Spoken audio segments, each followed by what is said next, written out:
الصلاة والسلام على رسول الله. ازيك حبايبي عاملين ايه؟ اهلا بيكم في مطبخ ام يوسف. ان شاء الله هنعمل طريقة نقع الفراخ بطريقة معتمدة.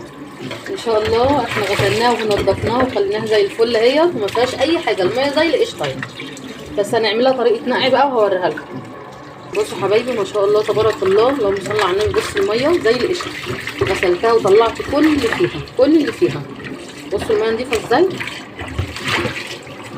هعمل لها طريقة نقع بقى. بصوا حبايبي عندي معلقه سكر، عندي معلقه ملح، وعندي ليمونه في التلاجة كنت شايلاها في الفريزر وهنقعها بقى وهوريكم بقى الطريقه.